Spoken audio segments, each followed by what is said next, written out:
Magic the Gathering players of luxury cardboard rectangles. We are going to jump into something, and I guess it took a year, right? And there it is, a year. The Wizards held up people's money for a year that bought this, like, I want to say maybe like November, October, maybe of last year. I can't even remember when the secret lair was originally released for this, but nonetheless, here it is, and we're gonna go ahead and open this thing. I didn't think I would ever see it. I thought Wizards just decided to tease everybody and take their money and disappear, and you can't even, once they got your money and it's greater than like 2 months, you can't even dispute your credit card or anything. I was like, wow, did they really do that? But no, apparently not. They finally came up with this deck a year later, so we're gonna open it and see what is actually in this. I don't even know really. I think you get like a deck and a coin or something, but we're gonna find out what's in this thing, right? So here we go, right? It just kind of blows my mind that I don't know how you can sell a product and not provide it to the people who purchased it in a timely fashion. I don't get it, but hey, what do I know? Pretty weird, huh? But we finally got this little commander deck. I was like, oh, it's ironic because about the time I ordered this thing, I made a commander deck that uses a coin flip option. Let's see here if we can get this thing open. Jeez, it's got that special security tape on it apparently. Let's see what we got in here. Thank you for being a part of Secret Lair. Well, yeah, I guess they took you guys a year to make good on it. Well, I guess this is it. I don't know if it's all that impressive, but let's go ahead and see what's in here. Oh, this is the supposed custom deck box. Heads I win and tails you lose. Secret Lair Commander deck. Well, it's kind of a pretty little box. Kind of neat, right? Alright, well, let's see what's in there, I suppose. Oh, there's the coin. Oh, there's a bunch of random stuff here. Okay, so there is the flippy coin. Kind of neat. It's made of plastic, I will say this. So let's take a look at this. So on one side, it looks like they have, I guess, I want to say, you know what this is? Is it Fibblethip? Could it be Fibblethip? Could be. On that side, we have like just a random helmet and stuff. Alright, well that's cool. It's a neat little coin. Looks like there's a life counter. Plastic. In the old days, remember when they used to have those wheels? Matter of fact, I used them for Dungeons and Dragons. Let me get you what they used to give you on some of the premium products. Let me show you what they do. Now, do you remember these? These were great, right? Remember these? That is a life counter. This is cardboard, but I guess it's just Wizards doing what Wizards does these days and give you less and charge you more for it. But I don't know. What do we got here? What is this? Is this a poster? I don't know. Luck tracker? What? Flip your destiny. Wow. Okay. Alright then. Interesting. Alright, let's go ahead and see what we got here. Alright, so here's the deck. Oh. Zndrsplt Eye of Wisdom. Alright, let's see what's in here.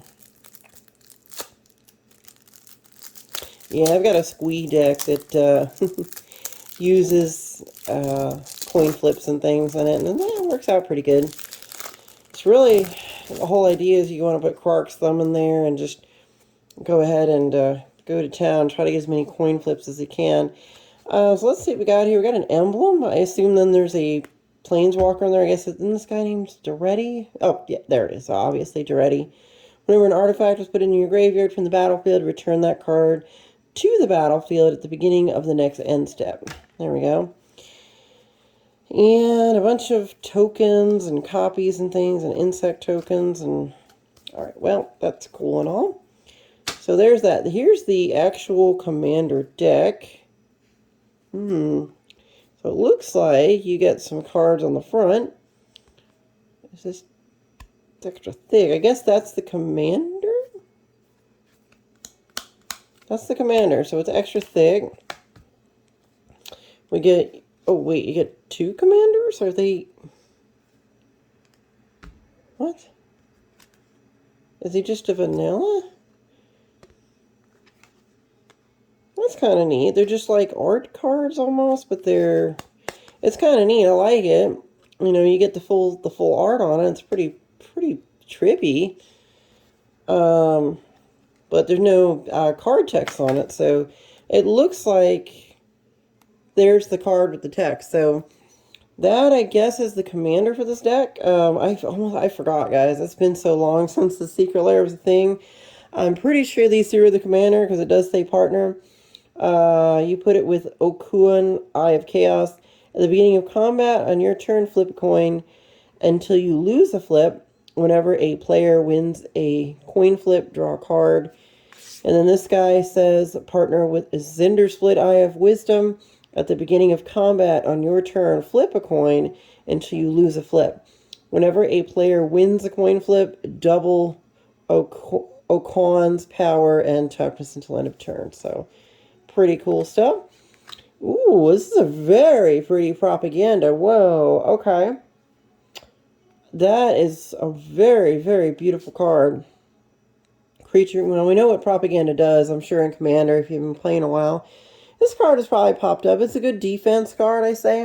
For 3 mana, you know, when people want to attack you, gives you a little bit of defense. They have to pay at least 2 to, you know, to attack you. So it's a pretty good card. Let's see what we got here. Stitch in Time. You know, there's an old phrase, they say a stitch in time saves 9. I think it means just like, you know, stitch in time saves 9. I think it means that if you do something correctly now and do it right, and then you don't have to worry about, doing the wrong thing now would make you have to work harder later. I think that's what it means, you know. But it's an old phrase. I think it goes back to like probably the 19th century or something. It's really old. Flip a coin. If you win the flip, take an extra turn after this one. Oh, jeez, that's so good. Yeah, I got a deck I can put that in. That's just so broken. Jeez. Okay, Krark's Thumb. There we go. This is what I was waiting for. This is a really pretty version of it too. And it's a double-sider. Ooh, these are nice. See, this is why I was waiting for this deck, because I knew the quality was way up there on this one. And I think it's all, I think it's all foil too. Yeah, this is a really seriously awesome deck. Look at that, Krark's Thumb. This was worth the money when they put it out. It's just it took them a year to get it out and get it to people, you know. So every single card in here is foiled. So we're going to hit some nice stuff in here.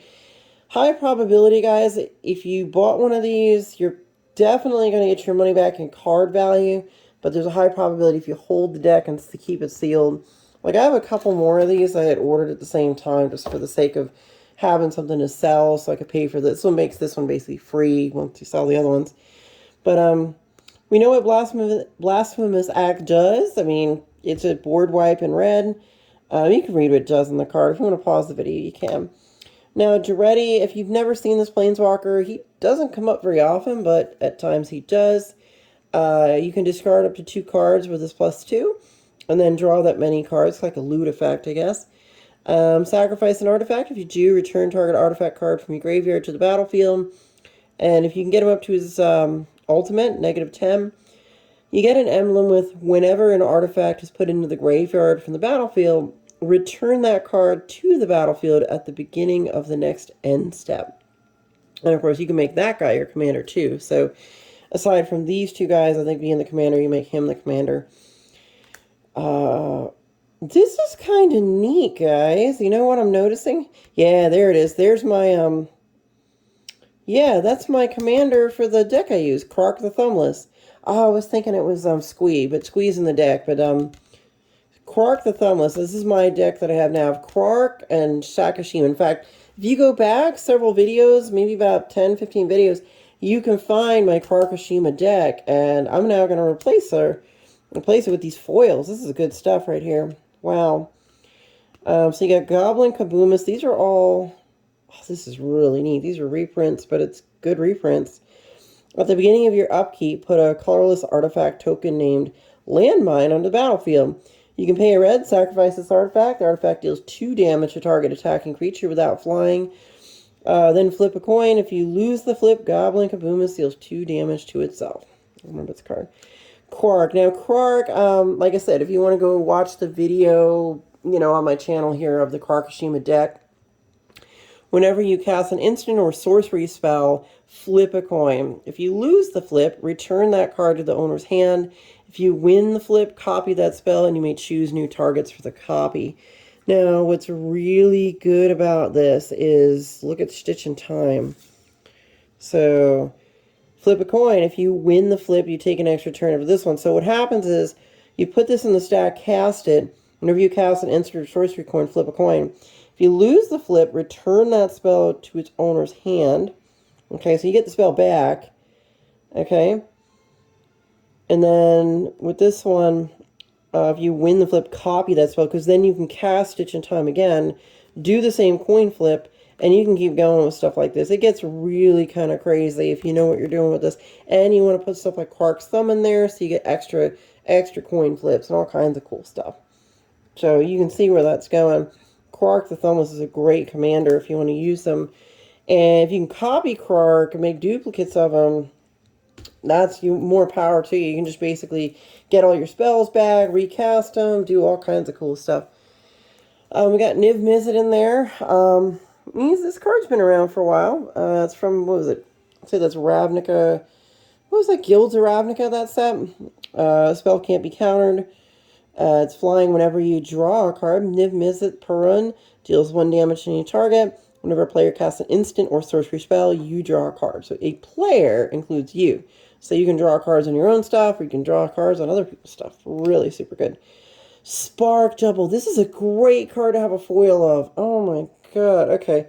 Yeah, that's the card you have to use in the Krarkashima deck, because you're copying Krark in that deck. Or in this case, maybe you're copying some of this other stuff. So, you may have Spark Double enter the battlefield as a copy of a creature or planeswalker you control, except it enters with an additional +1/+1 counter. If it's a creature, it enters with an additional loyalty counter if it's a planeswalker, and it isn't legendary if that permanent is legendary. So good stuff there. It's just a Scryland, Temple of Epiphany. I did not put this Wandering Fumarole into, maybe Fumarole, I guess, into my Krark deck. I just decided to skip that. Buried Ruin, you return target artifact card from graveyard to your hand. Fabricate. Whoa, a foil Fabricate. This is a great deck, actually. Whoa. Alright. You just go, it's basically a tutor for artifacts. Go get your artifacts. Fiery Gambit, flip a coin until you lose a flip, or choose to stop flipping. If you lose a flip, Fiery Gambit has no effect. If you win 1 or more flips, Fiery Gambit deals 3 damage to target creature. If you win 2 or more flips, Fiery Gambit deals 6 damage to each opponent. If you win 3 or more flips, draw 9 cards and untap all lands you control. This is a really good card. And plus, remember, with stuff like Krark's Thumb or Krark the Thumbless, all that stuff, you can even do more of that. Just really amazing. There's a sliver in here? Why? Oh, coin flips. Okay. If this creature is in play, flip a coin. If you win the flip, remove this creature from the game and return it to play under its owner's control at the end of turn. If you lose the flip, sacrifice them. I guess there's some kind of effect in the deck that allows for, yeah. Okay, I guess a bounce effect of some type, an ETB or something. In case, these acronyms like ETB, it just means enters the battlefield. So if it enters the battlefield, it does a thing and triggers something else. Okay, flip a coin. If you win the flip, destroy target artifact and untap Goblin Archaeologist. If you lose the flip, sacrifice them. Great Furnace and a foil one at that. That's nice. Is it Boiler Works? Okay, whatever. The Signet, can always use a foil Signet. Cumulative Upkeep, flip a coin. When you win a coin flip, it deals 1 damage to target creature or player. Whenever you lose a coin flip, it deals 1 damage to target creature or player of an opponent's choice. Interesting. Greaves, look at that, a nice foil Greaves, wow. This is a beautiful deck. I mean, the fact they foiled the whole deck is just phenomenal. So we got Lightning Greaves. The equipped creature has haste and shroud. We know what that does. We got a Mind Stone. Attack it to draw a card. You get the idea. Landscape. Go get some lands. Negate. You can counter target spell. Path of Ancestry. Oh, yeah. See, I did put him in the Krakashima deck as well. You can flip 5 coins. Take an extra turn after this one for each coin that comes up heads. I've had this card come up 5 heads, and I won games or just took 5 extra turns. A lot of people just scooped after that. They were thinking, there's no way they're going to come back after you take 5 turns. Rogue's Passage, Swiftfoot Boots, great. Foil Sword of Vengeance, I got places to put that. Tavern Scoundrel, yes, whenever you win a coin flip, you create 2 treasure tokens. Good card. Thought Vessel, Foil, Tribute Mage. When you search your library for an artifact card with converted mana cost 2, reveal the card and put it into your hand and shuffle your library. Foil Whispersill Cloak, great, makes your creatures unblockable.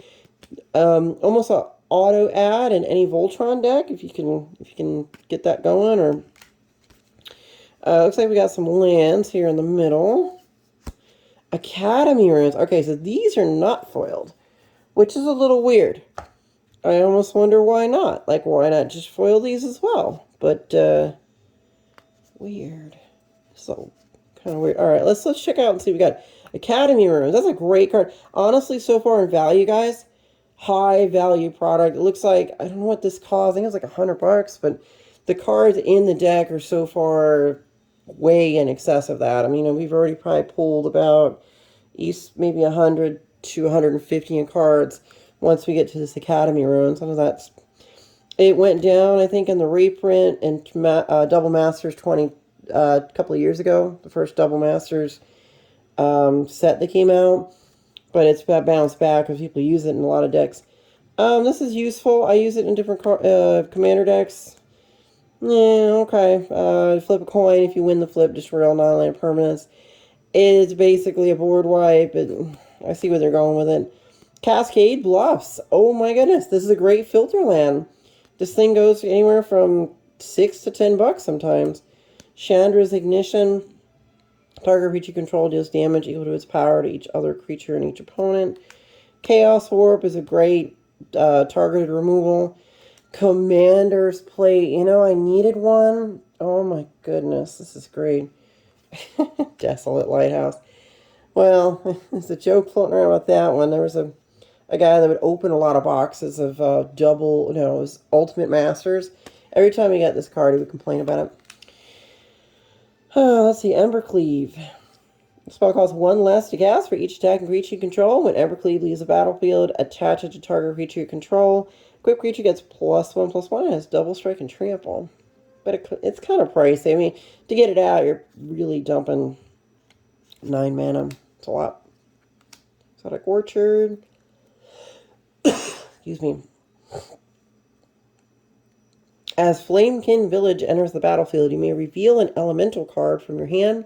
If you don't, Flamekin Village enters the battlefield tapped. So that's a thing. Gamble, that was a good card. Search your library for a card. Put that card in your hand. And discard a card at random. Now it's a tutor. Kind of like a gambly tutor kind of thing. When Goblin Engineer enters the battlefield, you may search your library for an artifact card, put it in your graveyard, then shuffle your library. Of course, if you can recur that artifact from the graveyard back into play, then that's why you'd want to do something like that.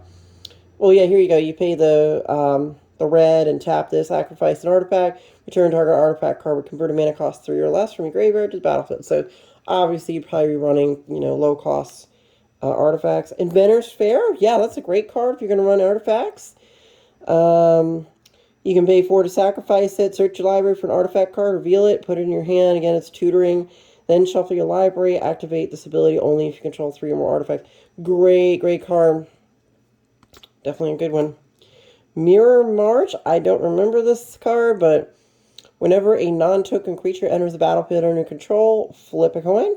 When you lose the flip, if for each flip you won, create a token that's a copy of that creature. Those tokens gain haste. Exile them at the beginning of the next end step. Cool. Search. You have to sacrifice an artifact as part of the cost. Search your library for an artifact card with converted mana cost X or less. It's okay because you still have to cast it though, so that's a lot of mana to dump. Seize the Day.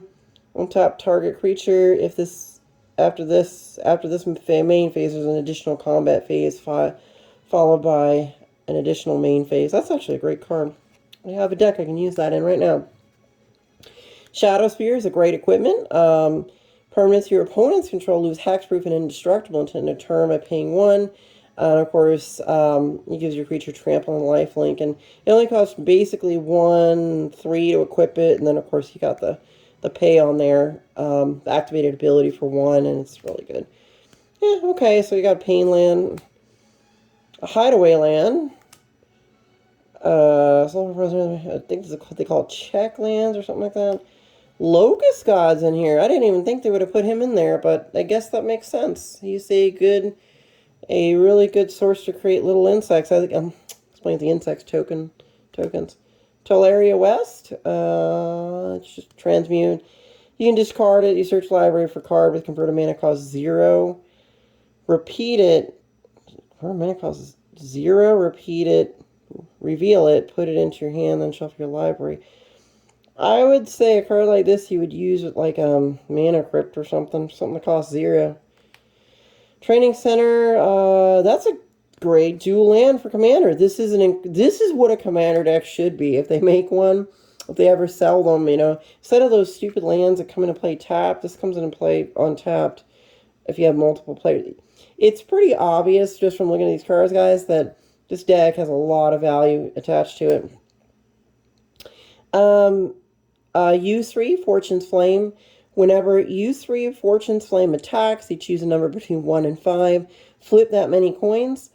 For each flip you lose, user deals 2 damage to you. If you win 5 flips this way, you may cast spells from your hand this turn without paying their mana cost. You can just empty your hand. Signet, we know what Signet does. This is a reprint of an Odyssey card. This goes way back. Yeah, 2000 or 2001. Okay. There's probably people just might be watching this video that aren't even that old. Can you imagine that someone wasn't even born when the original Magic card was printed? Scares me how old that makes kind of me feel, and a lot of people that played this game, back in the 90s and early 2000s, and it's like, whoa, crazy. If you win a coin flip, you put a luck counter on this enchantment. At the beginning of your upkeep, if enchant's encounter has 10 or more luck counters on it, you win the game. And again, winning coin flips, you can use Krark's Thaw and a whole bunch of other ways to win coin flips and make this enchantment give you a win condition. Command Tower, good old counterspell. Crooked Scales, I never use this card, but you pay 4, you choose a target creature you control and target creature an opponent controls, you flip a coin. If you win the flip, destroy the creature the opponent controls. If you lose the flip, destroy the creature you control unless you pay 3 to reflip the coin. Interesting. Target creature gains trample and haste until end of turn on a land. It's actually kind of, yeah, that's kind of useful for 1 mana. Wow. Just put on a land, you can give anything haste and trample. Impulsive Maneuvers. Whenever a creature attacks, again, another card from Odyssey, way back in the day. Whenever a creature attacks, flip a coin. If you win the flip, the next time that creature would deal combat damage this turn, it deals double that damage instead. If you lose the flip, the next time that creature would deal combat damage this turn, prevent that damage. Interesting. Gosh, what is this? Scourge, maybe? I think that's the name of that set, Scourge. Search your library for cards, shuffle your library, then put that card 3rd from the top. Weird tutor, but okay. Kind of like a not so good a tutor. Mog Assassin, yep, flip a coin. If you win the flip, destroy target creature an opponent controls. Otherwise, destroy target creature of that opponent's choice. Again, another, but you just tap it to do that, so that's really good. Muddle the Mixture, yeah, I use this in the other deck too. Counter target instant or sorcery spell, and of course you can transmute it for stuff. Planar Chaos, which was the name of an actual set, which is ironic. There was actually an old Magic set named Planar Chaos. At the beginning of your upkeep, flip a coin. If you lose the flip, sacrifice the enchantment. Whenever a player plays a spell, that player flips a coin. If he or she loses the flip, counter that spell. Kind of bogus, but it was a card, and it was a set named Planar Chaos at one point. Hey, Plunder! Won't complain about that. Preordain is good stuff. Reliquary Tower, always useful. This is Onslaught. This is that set symbol would be Onslaught from way back in the day. At the beginning of each player's upkeep, that player gains control of a risky move. When you gain control of a risky move from another player, choose a creature you control and an opponent. Flip a coin. If you lose the flip, that opponent gains control of the creature. Boy, that's some serious shenanigans going on there. Sakashima the Imposter. Okay, I was hoping for the other one, but hey. As Sakashima the Imposter comes into play, you may choose a creature in play. If you do, Sakashima comes into play as a copy of that creature, except its name is still Sakashima the Imposter. It's still legendary, and it gains pay 4, of course, 2 blue and any. Return Sakashima the Imposter to its owner's hand at the end of a turn. Serum Visions, yeah, of course, that makes sense. Some card draw. Slip through space. Target creature can't be blocked this turn. Draw a card. Yeah, that's useful. Of course, the Soul Ring. What set is this one? Oh, gosh. That might be a set called Apocalypse. I could be wrong, but I think that might be Apocalypse. Choose a number. Flip a coin that's that many times until you lose a flip. Whichever comes first. If you win all the flips, draw 2 cards for each flip. That's useful. Talisman of Creativity. Good card. Temple of the False God. We know what that is. Target creature gains double strike until end of turn. That creature also gains trample until end of turn if you control a creature with power 4 or greater. And Vandal Blast. Yeah, this is always a good card. Destroy target artifact you don't control, or just like a Cyclonic Rift. You just overload it and blow up everybody's artifacts. Except for yours, of course, obviously. And a very interesting island. Okay. It's kind of beat up, though. It's got scratches on it. And the card's okay, I guess. A little bit scratched, but it's an interesting island. What's coming out of there? Like a... Weird, but it is an island. Guys, this is the Commander deck that we waited a year for. Was it worth it? Was it worth it to wait a year for this? There's a few cards I actually needed in this deck before I bought them, to put in my Krakashima deck.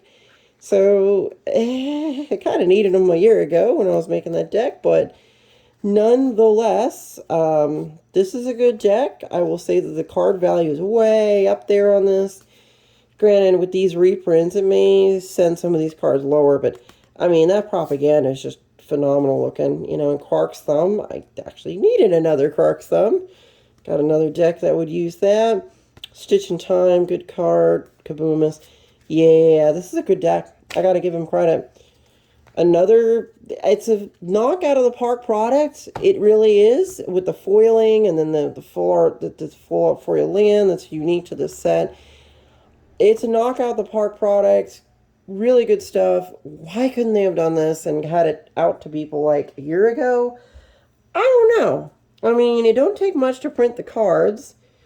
Maybe making the coin took a while. I know that Yu-Gi-Oh! And I think Pokemon has coins all the time. And every set practically, I've seen boxes of Pokemon with some kind of Poke coin or something in it. So I'm just confused as to how Wizard took a year to make this thing. They make these with every single Commander set. Like, you get one of these things now when you open up a standard Commander deck, when you get the E for each set that comes out. The ones that are dedicated to that. I guarantee this didn't take them a year to print. They just print these things in bulk. So I'm just confused why this thing took a year. It's nice. It's pretty. I mean, let's look at some of these lands. They're foiled. That's okay, I guess. It's all the same land. They're Battlebond lands. Battlebond was a good set. If you can get your hands on a box of that stuff, by all means. I actually do have a few boxes left.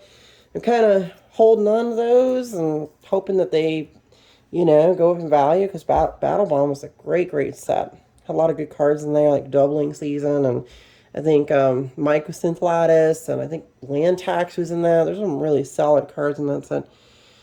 But, yeah, I'm going to call it and say great product. No complaints in terms of the product. Just Wizards' execution and actually getting us this took them forever and a day, I guess. I don't know what else to say, but it's cool to see it. Yeah, all right then, you know. And there's a bunch of cards in there I can either throw into my existing commander decks and replace some foils and, you know, replace some like non-foils with foils, or just other cards actually needed specifically for my coin flip deck. And my coin flip deck is the Karakushima deck. Again, just go back about, I don't know, maybe like 15 videos. Go past the hurricane, past the castle, and all the random things I put in there. And you should find a deck, Karakushima, and it basically is this deck, but with those two as the commander. Quark the Thumbless and Sakashima of 1,000 Faces. So you can kind of see that deck build, and if you have this deck, you can kind of see why I built that deck and then decide what you want to do with these cards in relationship to that. Or maybe you like this commander and you think that this is something that'll be, you can rebuild this one or upgrade this one, and some of the ideas from my other deck might work for that. So guys, thank you so much for watching my videos, kind of rolling along with me through this adventure in Magic the Gathering and Wizards and luxury cardboard rectangles. And it's been a strange ride with this game. You know, I've been a fan for a long time, and you know, here we are, 2022, still playing Magic. You know, and I guess I'm hoping it keeps going. I just hope Wizards doesn't get stupid and Hasbro doesn't crack the whip and keep them trying to pump out product that people don't want or whatever, you know. But guys, please just if you can, just like and subscribe to my channel. Drop me some comments drop me some comments. Just go ahead and say, hey, that deck is great, it's amazing, worth the money. Or you could say, what the heck, Wizards, what take you so long? It's, you know, that kind of stuff. Tell me what you thought, how you built this deck. Did you modify it? Did you keep it? Just let me know what you did. Or maybe if you want to comment on my Karakushima deck, that's a certain, you know, like I said a few videos back. You can go ahead and check that out and say, hey, Ivy, maybe you should throw this card in or that card in or whatever. I'd love to hear it. You know, I'm not like, I'm pretty good at building decks, but I'm, you know, not like the most amazing deck builder person ever. Maybe I'm not giving myself enough credit, but, you know I've been to card shops. I've seen people make some cool decks. So, again, I'm going to wrap up the video, guys. Thank you so much for watching my YouTube channel. I love this, you know, I love all your faces, and I will see you really soon with more cool stuff. Bye.